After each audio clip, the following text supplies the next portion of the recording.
What makes a great game? Is it the story? Is it the music? Is it the DLCs? In truth, it's all of them. But what if I told you that having great mechanics are essential for making a great game?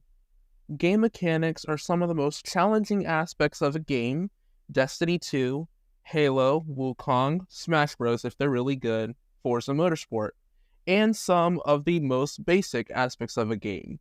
Minecraft, Minecraft Story Mode, Madden, Burnout Paradise, Need for Speed Undercover, and Terraria. So today, we're going to take a look at the challenging mechanics and the basic mechanics that make a game fun. So what are the challenging mechanics? Well, challenging mechanics have to be quote-unquote complex. That means multiple steps all the way down to that 3-stage boss encounter. Yes, I'm talking to you, Destiny 2's Inverted Spire. Challenging mechanics make it way more fun to play along with your favorite friends while also making the game feel more rewarding. In some cases, like COD and other games, not only do you feel rewarded, but you also get rewarded. There are some drawbacks to challenging mechanics. Challenges often mean more time spent playing a game, which can be good, say if you're a student in high school.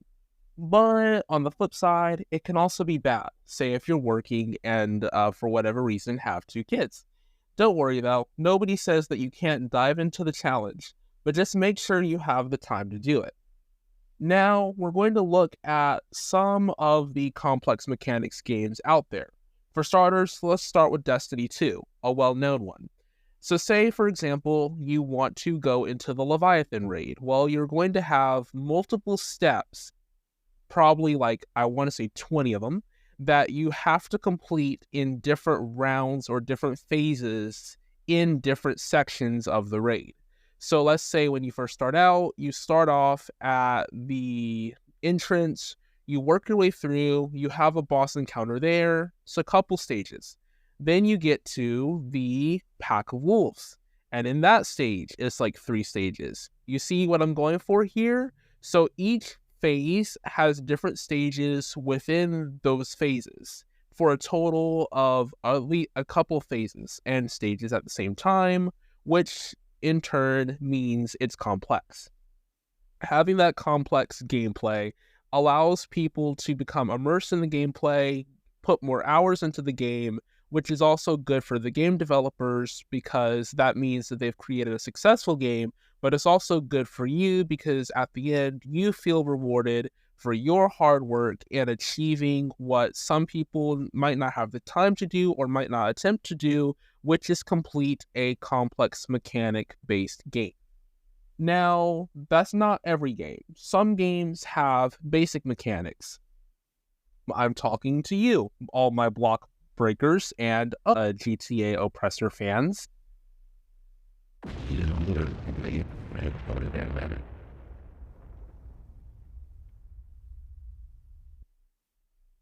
Don't think that was supposed to blow up. But regardless of any of that, the biggest thing with basic mechanics don't necessarily mean that they're not fun.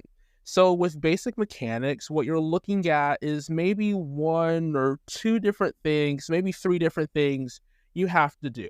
They're not broken up into different phases. Some cases like Minecraft, you don't even really have an objective if you're playing creative mode. You just play until the day ends. Play until the IRL day ends. You get several days in Minecraft before you're done. Anyways, that segue aside, basic mechanics are supposed to be enjoyable without the challenge. So think of it like complex mechanics, but you're taking that challenge out of it and giving yourself a more fun experience. Why do you think people in GTA use the Oppressor in multiplayer or do small challenges here and there for XP and money and just roam around the map killing people?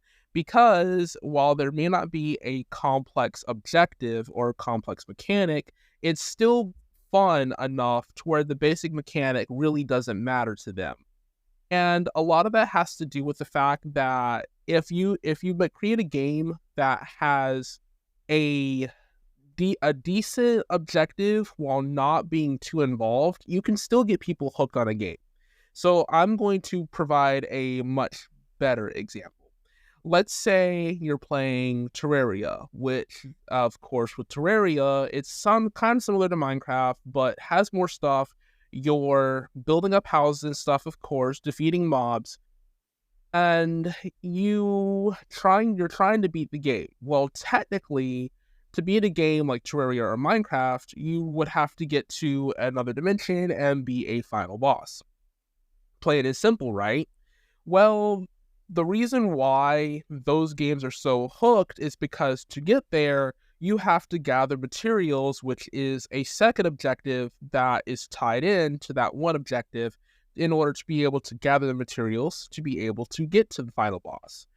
But there's really not much else to it besides killing mobs, breaking and building blocks, and building a portal to another dimension. And once you've done the final objective, you can go back and redo it as many times as you want to. And it's not really so much as a sense of feeling rewarded for doing it. It's the fact that you have to spend a lot of hours in the time that it takes you to get to the final boss to try and reach that objective. So in this sense, it's not the challenge, it's the amount of time you have to put into it to achieve that end goal. I personally have to say this, though, before I end this episode. No matter what your mechanics are for your game, the reason why they're so essential to a great game is because of the fact that without mechanics to a game, it's really not a game. It's really no fun. When you don't have an objective, when you don't have an end goal, you're not having fun. And the whole point of the game is to get you to have fun. So I hope you guys enjoyed this episode. I'm not going to take too much of your time. But what I am going to ask is this: if you did like the episode, or if you did at least appreciate the information I gave to you, please consider following the show, because I always have some new stuff around the corner every so often. And yes, while this is going to be edited down some, I really am excited because I get to share this knowledge with you guys, and it means the world to me to be able to do this for you.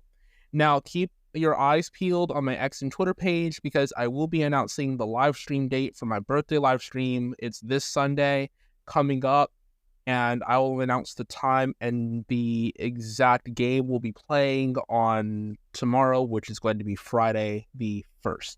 So keep an eye out for that.